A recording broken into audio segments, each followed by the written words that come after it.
गोटिए जंगल रे बाघटीए थिला। से पशु भितरे बाघ हेले भी तार अन्य बाघ मानक भली साहस नथिला। मोटामोटी कहिबाकू गले से बहुत बोका थिला। शिकार तो दूरर कथा एमिति कि बाघ भली से गर्जन भी करि पारु नथिला। दिनकर कथा। हयो बाघ मामू एठी कोन करूछ? कौन आउ करिबी, एका एका एई जंगल रे बसी विरक्त हेई गलिनी। काई तमको आउ आम जंगल भल लागुनी की? ना ना ना सेमिति किछि नाही। एते बड़ जंगल रे मो संगरे केही भी मिसु नहंती। मते जिए देखुची से डरिकी पळेई जाउची। तमे मो सह मिसिबो भाई? मु ये बाघ उपरे भरोसा नहीं। एमिति सांग हबार बहाना करी जदि ये मते मारी खाई दब ताहले कौन हैला भाई, कौन भाबुछ? ना माने ये कहूतिली कि हाँ बकुह। प्रकृत रे बाघ भाई, जाति रे मु मांकड़। मोर हृदयटा बहुत छोट। मंगू पिंगू बोली मोर 2 जण सांग आगुरु सेठी घर करी सारिचंती। तमे जदि मो सांग हब ताहले तमे मो हृदय रे जागा हबनी। एमिति कथा? हाँ हाँ मु आसुची एबे। मांकड़ सेठू पळेइला। बाघ मन दुखरे आगकू चलिला। किछि बाट जिबा परे से गोटिए बेंग को देखिला।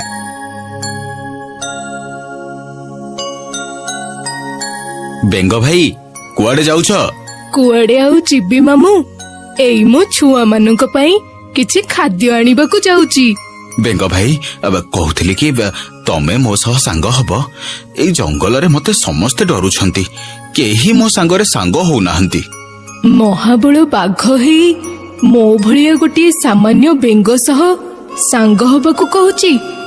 ना, निश्चय बाघर किछि गोटाए खराब उद्देश्य अछि। कौन हैला बेंग भाई, कौन भाबुछ?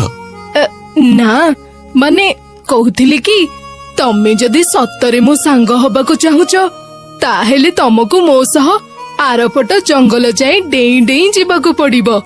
एई गोटे कथा। चल बाघ बेंग सह डेई डेई आरपट जंगल को जिबाकू बाहरिला। किछि बाट जिबा परे बाघ को बहुत कष्ट हैला। से कहिला, बेंग भाई मु आउ डेईकी जाई पारुनी, मो गोड़ गुड़ा भारी काटुची। एबे बुझी पारिल त? छी छी छी छी, खाद्य टिके पाई की अवस्था होउछ तमे? तमको टिके लाज लागुनी? जंगल रे एते पशु अछंती, जाउन तांकु मारिके खाइब। मो भलिया गोटाए बेंग को खाइले तमर कौन लाभ हब? जाओ जाओ, मु आउ समय नष्ट करि परिबिनी। ना बेंग भाई मु शिकार करेनी। मो बाघ हेले भी मो मांसासी नुह। लंका रे हरि नाम शोभा पाएनी, बुझिल? जाओ जाओ। बाघ को बेंगर कथा बहुत खराब लागिला। से सेठू चली गला। से मन दुखरे जंगल रे आउ किछि बाट गला। बाटरे से गोटे मूसा को देखिला। अरे ए बाघ मामू जाउछंती ना कोन? क्यों मामू एमिति मुह ओहळे कुआडे जाउछ? कुआडे आउ जिबी, जाउछ आज आत्महत्या करिबी। काई तमर एमिति कोन हैला जी तमे आत्महत्या करबाकू बाहरिलनी? कोनटा आउ हबो? एई जंगल रे मो सह केही भी मिसु नाहंती। एकुटिया रे दिन काटी काटी मु विरक्त हेई गलिनी। ताहेले तमे काहा सह देखि सांग हो न? काहा सह सांग हेबी? मांकड़ को जाई कहिली से तो मुहरे मना करिदेला। बेंग को कहिली से मो कथारे विश्वास कलानी। एबे आ कोनटा बाकी रही गला? एमिति जीवन बंचिले केते न बंचिले केते। रुह मामू तमे जमा व्यस्त होनी।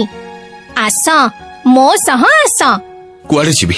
गोटाए नुह, तमको मु मेंचाए बंधु देबी। हाँ हेले केमिति? चल मु तमको आम सरदारंक पाखको नै जिमी। से तम दुख सुनिले निश्चय तम पई किछि व्यवस्था करिवे। मूसा बाघ को ता सह नै गला। गात पाखरे पहुंची से कहिला,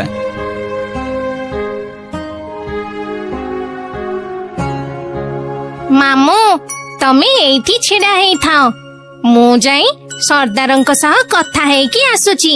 ହଉ। ମୂଷା ତା ସର୍ଦ୍ଦାର ପାଖକୁ ଗଲା। ସର୍ଦ୍ଦାର, ଜୁହାରି ସର୍ଦ୍ଦାର।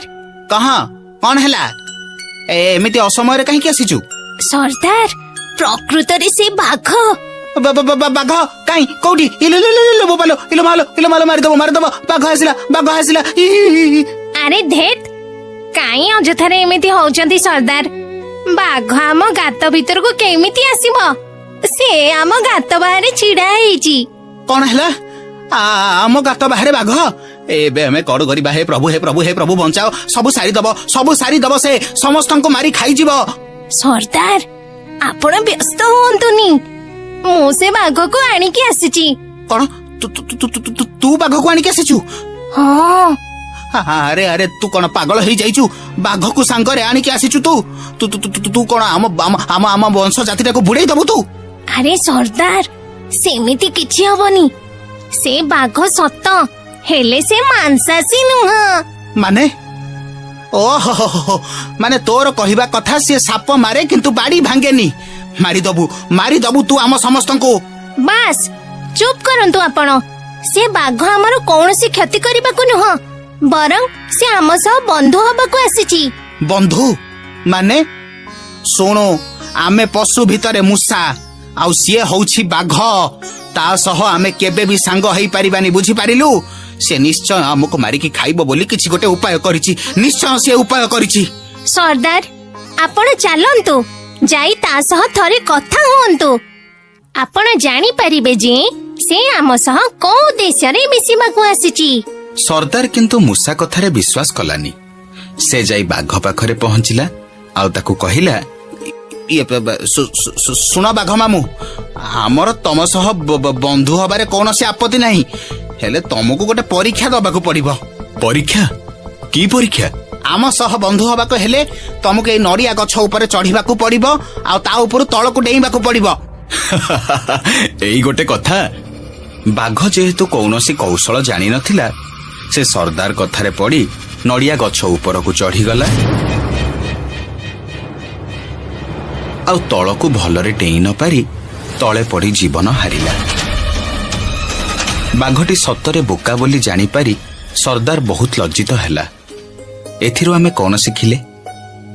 ଅବିଶ୍ୱାସରେ ବା ସ୍ୱାର୍ଥରେ କୌଣସି ପ୍ରାଣୀଙ୍କୁ ଏମିତି ପରିସ୍ଥିତିରେ ପକେଇବା ଉଚିତ ନୁହଁ ଯାହା ତାଙ୍କ ପାଇଁ ବା ଆମ ପାଇଁ କ୍ଷତିକାରକ ହେଇଥାଏ।